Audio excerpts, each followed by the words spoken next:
Hello and welcome to another An Old Man Watches. And today I'm going to be talking about the 2002 film Resident Evil.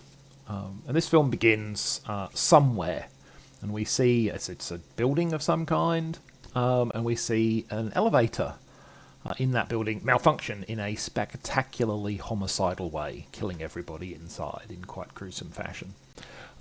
We then switch locations to a woman named Alice who wakes up alone in a large, somewhat spooky house.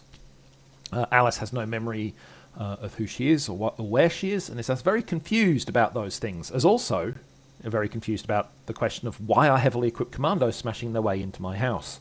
But from said commandos, she learns that the building that she's in is actually a security point guarding the entrance to a secret underground research laboratory, and that she was part of the security detail for these premises.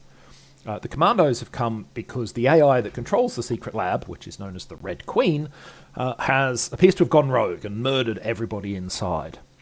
Their job is to get into the complex, shut down the AI, and since they can't leave Alice behind, and she might remember something useful, given that she is part of the security detail, they take Alice with them. Now, what none of them has considered is that the Red Queen may have had very good reasons for going homicidal, and that shutting the AI down might actually put them in more danger rather than less. Okay, so Resident Evil the movie is based on the computer game of the same name, which I've never played.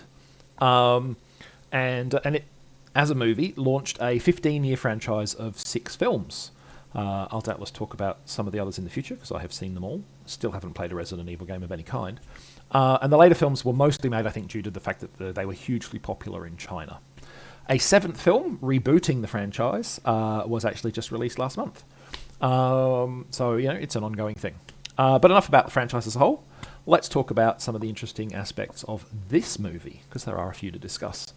So, number 1, we got a bunch of commandos, or space marines, if you like, going into an isolated complex, or distant planet, with which they've lost contact. And the only backup they take is a couple of civilians. The similarity to the setup of James Cameron's Aliens is probably fairly evident. Trust me, it only becomes more so as the film continues. We've got the reluctant female lead who rediscovers her own butt-kicking instincts. We've got the hordes of monsters, though they're zombies rather than xenomorphs. We have the bigger, badder boss monster. We have the tough Hispanic female commando, though at least this movie actually casts a Hispanic actor in that role. There are more similarities, but I won't list them all. I think you get the point.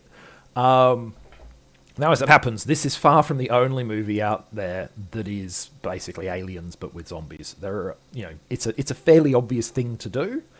It's been done a lot, sometimes to the point where you're like, they just got the script and crossed out the word alien and wrote zombies everywhere.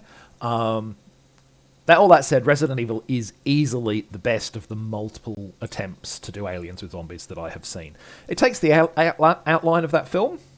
And hey, it's an outline we know works because Aliens was a big hit, adapts it smartly, and delivers solid zombie fighting action. This is how to take inspiration from another project and make your own movie, and do it well. Secondly, amnesia. Highly specific and narratively convenient amnesia is a pretty common thing in stories. Because it's very versatile and useful. You can use it to do many things. You can use it to create tension, to conceal story twists, to give characters a reason to do things they wouldn't if they knew better, because they don't, or to suddenly demonstrate skills they didn't know they had. And it provides a reason for other characters, and this is an important one, to deliver useful exposition, because they need to explain to the character what is going on, and in the process, of course, they explain to the audience. So it's very, very narratively convenient. And Resident Evil uses its narratively convenient amnesia to do all of these things, which is some impressive multitasking when you think about it. And it does it with surprising skill and deftness. One of my personal favourite things about this movie is that it takes a really hackneyed opening scene, like, I woke up and I didn't know where I was, which is an opening that a friend of mine who is a publisher would I am sure, put in his top 5 worst possible ways to start a story. And then it makes it work. It makes it work well. It's a surprisingly clever bit of writing that is going on there. So it's something that I like about the film. Finally, the musical score. Other than musicals, where obviously music is really obvious and front and center and characters are bursting into song, I generally only notice a film's soundtrack, and there are a few exceptions, but I generally only notice a film's soundtrack in those cases where it is extremely bad or inappropriate. For instance, the 30th anniversary edition of Night of the Living Dead has a tragically awful score to go along with the tragically awful new scenes that they shot, avoid at all costs. But like Invasion of the Body Snatchers, Resident Evil is one of the few exceptions to that rule of I don't really notice musical scores all that much. Because I did notice the score in this. It's got this dark, driving, industrial musical score that really helps power the film along. From checking on IMDb, apparently it was composed in part by Marilyn Manson, whose songs I've never actually that much cared for. But clearly in combination with the highly experienced film composer Marco Beltrami, who also worked on this, he really knocked it out of the park here. I mean, yeah, I think the music is a real strength of this film and really pairs well with the on-screen action.